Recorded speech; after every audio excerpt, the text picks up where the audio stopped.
बहन बोली बहन, आज की यात्रा कहाँ के बनाएंगे बहन? मेरी बहन बोलो बहन। आज की यात्रा हमारे सभी सखी मिल करके और कर्तव्य है कि सबसे पहले चलो कहा तो मैया मंदिर के पास मेरी बहन माँ को पूजा करूंगी। हो चल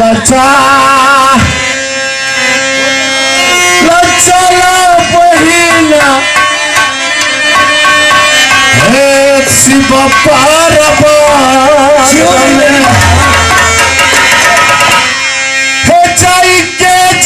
पूजा गई मैया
एक अभिलाषा है जो तुम्हें कहकर सुना सकती हूँ।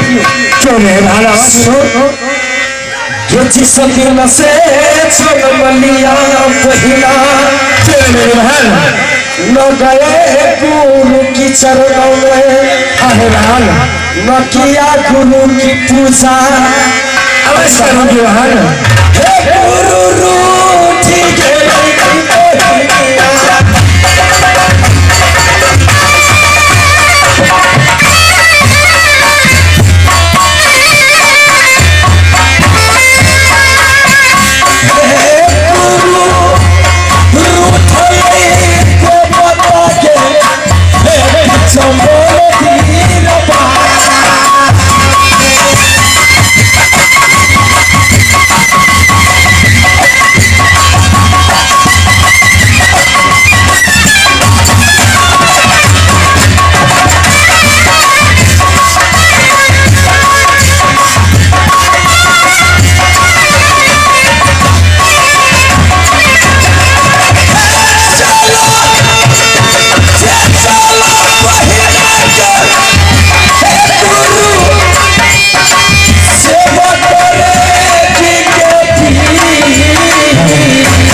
जल्द से जल्द जादे हटारम चोरी रात हो गई ज्यादा।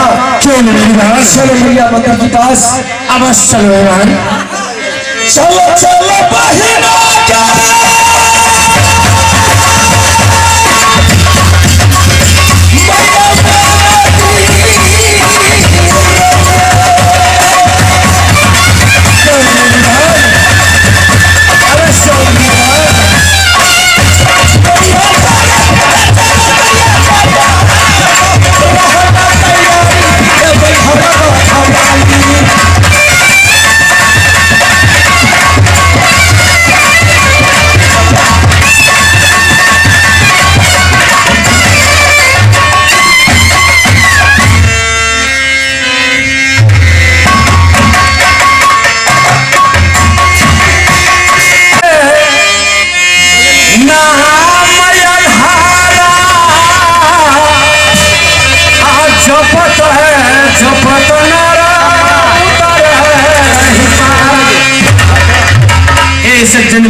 निकल गया।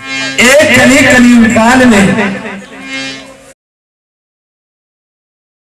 तपस्या करते थे और जो मन में लगा हुआ अभिलाषा रहते थे वो भगवान ओ प्रभु पूरा करते थे और दर्शन को देती थी।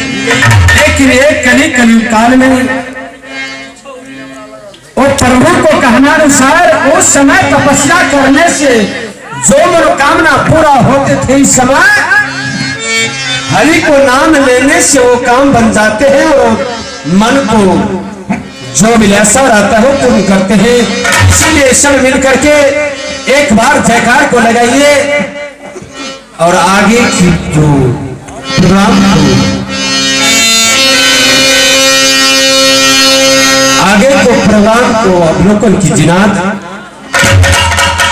एक बार बोले जानकी महारानी की, रामदाता भीमार बाबा की, वीर बंगावली की।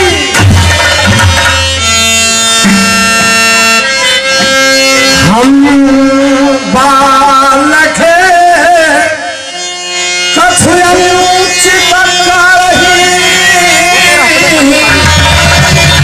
मात पिता गुरु गोद धरहि।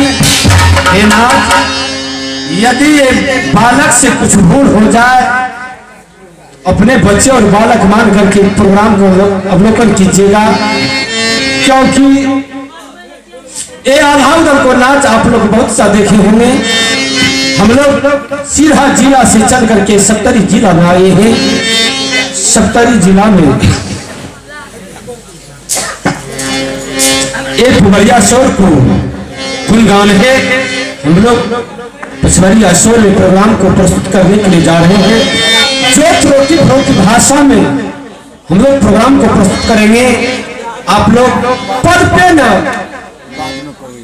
पे रखिएगा ध्यान, कृपया भाषा पर न दीजिएगा ध्यान। जो पद रखने योग्य होगा अपने दिल को डायरी में नोट करके रखिएगा। जो त्रुटि शब्द होगा वो त्रुटि शब्दों के लिए हम संपूर्ण पार्टी क्षमा प्रार्थना। मां सरस्वती ने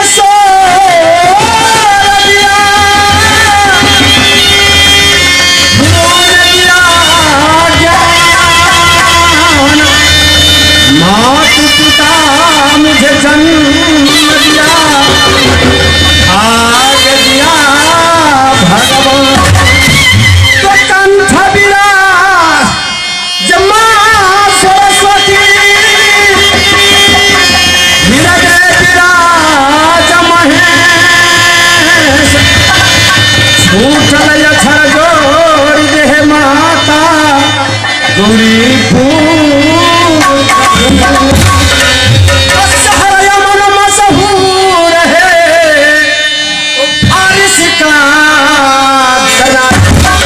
शहर यमन मशहूर है तो फारिस का दला। अब करूँ का शोर हरि का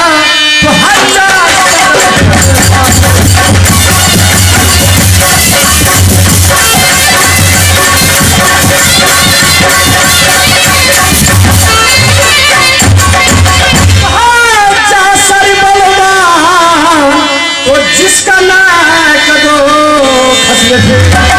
वो है झांसरी बलवान, तो जिसका नायक दो तो ये का नाम आल्हा, तो ये का नाम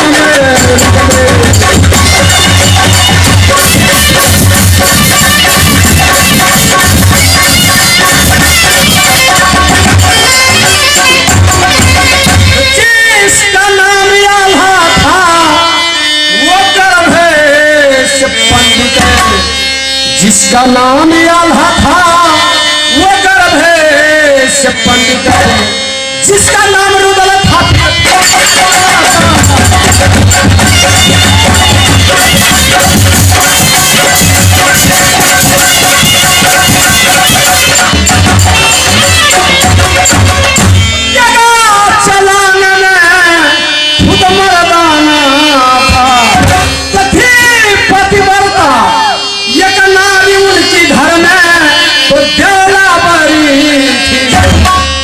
पतिव्रता एक नारी उनकी घर में तो ब्याला बड़ी थी, तो जादो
शुरू है ना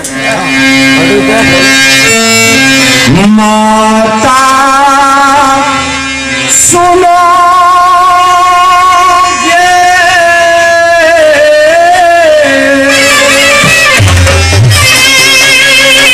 दुर्गा है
सावन में शेला बाबा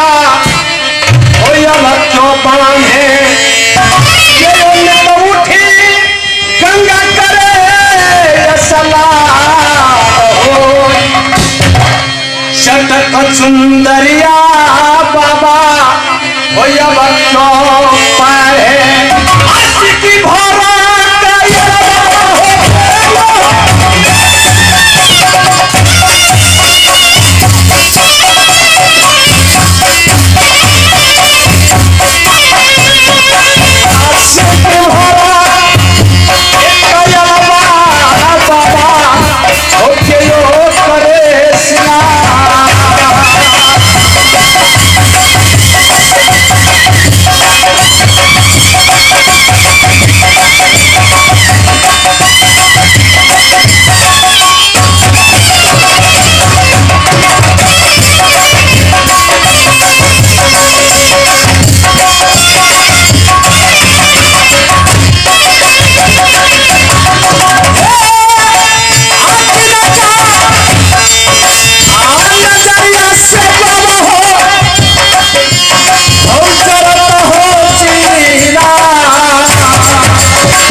सावन में सहला दादा सैयद बांध बनारस जो बुढ़वा का 6 बेटा 18 पोता बुढ़वा को नाती को है ठिकान भात बनित उठी याला कर गंगा स्नान चटक चुंदरिया रानी सोन पर नाना बारी आशिकी भरा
सजनों गावत गावत बीत जाए 12 मास, थोड़ा कमाल है कावनो खंड कहानी का।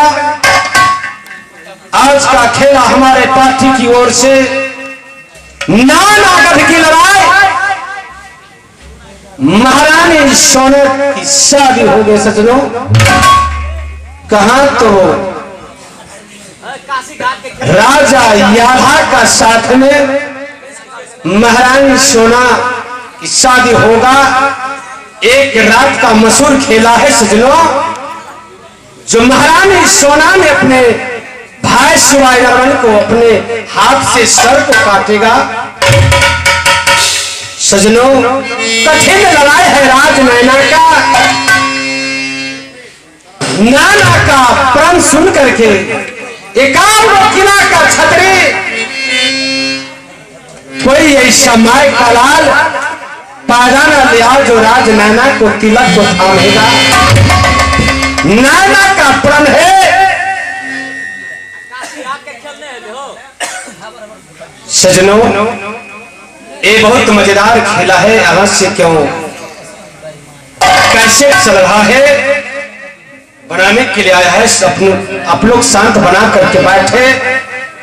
51 खंड का कहानी कोई जो ये आल्हा वाला नाच को कोई 51 खंड का कोई कहानी ये महाभारत की सारांश है। जो राज नैना का राजा महाराजा सामदेव, जिसकी जान से 3 पुत्र और 1 पुत्री, जो सबसे बड़े पुत्र का नाम शिवायरमन, ताश से छोट लहरा, ताश से छोट बहन सोना, और सबसे छोट भाई का नाम जिसका नाम छोटन कहा करते हैं। और नैना का प्रण है सजनों,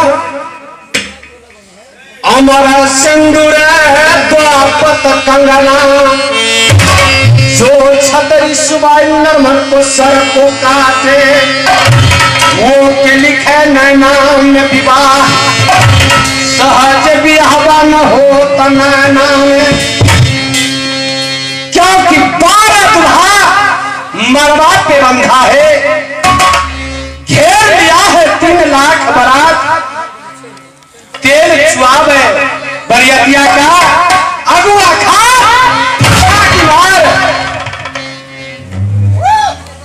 जो नरकट लकड़ी को जो पुल बनावे, घोड़ा पे चढ़ करके 7 बार जाए और आवे, 9 मन सिंदूर को करे मरवा पे खरियान, आओ के हो पिया हुआ मना हो वो के हो पिया बाबा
मां चंडी दुर्गा की पुजागरी नित्य दिन कहा तो राज नैना से इंद्रपुर को जा करके फूल लेकर के नित्य दिन पूजा करने के लिए इंद्रपुर जाते हैं शिवायरमन।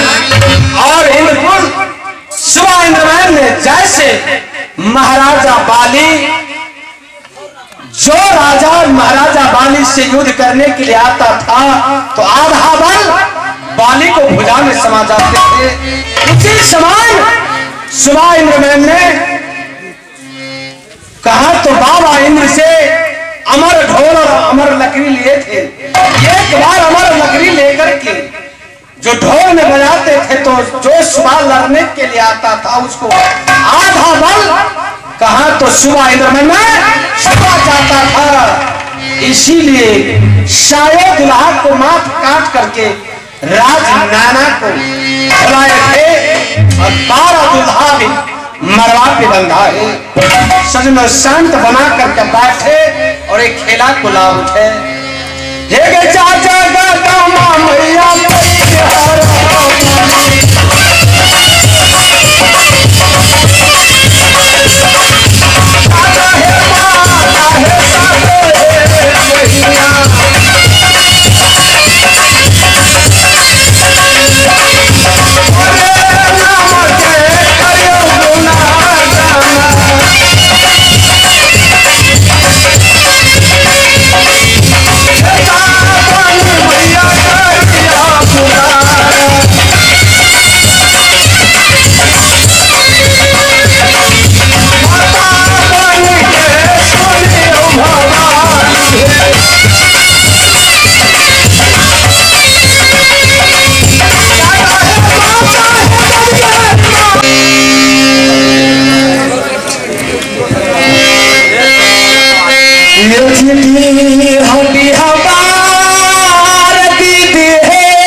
समदेवा के आना ये हमारी सोना सो कमार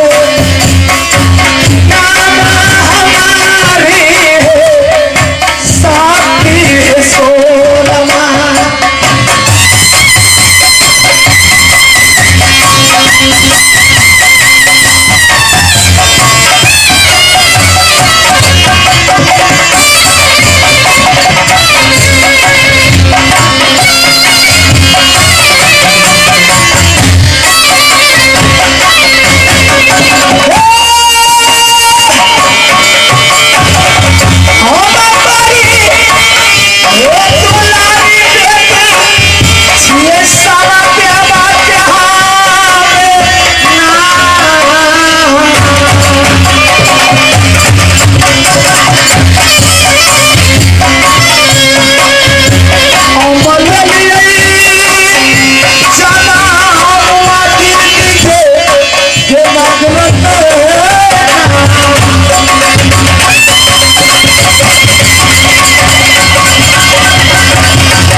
लिया हूँ बैठी। हे बाबा भोलेनाथ, हे माँ दुर्गा, हे ससुराल है मोहब्बा खिला। ससुर के नाम पर राजा बिरजासन, सासू है मैया देवला। पियावा मांगल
बोलो किला के छत्र कोई माई के लाल नहीं हुआ कि सोना के तिलक लेकर आएंगे राज में घर। कितने दूधों के मात काट करके मेरा भैया सुना इंद्रवन बरगद में काट दिया है। कैसे मेरी शादी होगी मुझे समझ में नहीं आती है। गए बही जब साझा बाती की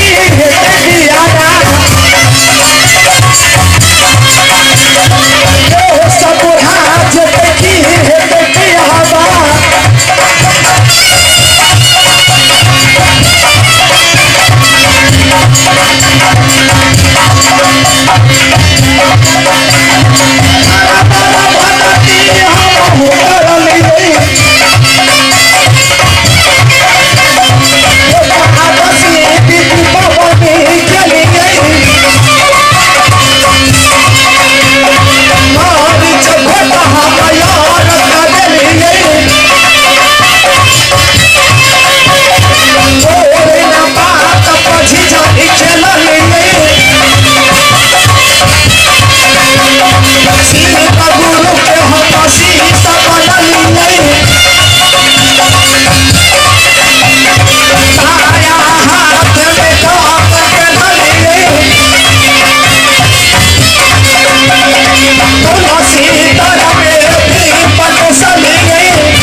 समय कहा तो जाती हूँ भोले बाबा की पूजा करने के लिए। उसके बाद में मैंने खुद जाकर के बताऊंगी भैया जी मैं तो जवान हो चुकी हूँ। कितने दिन कुमारी रहो आज नैना में आ कहो भैया भैया के नाम कहो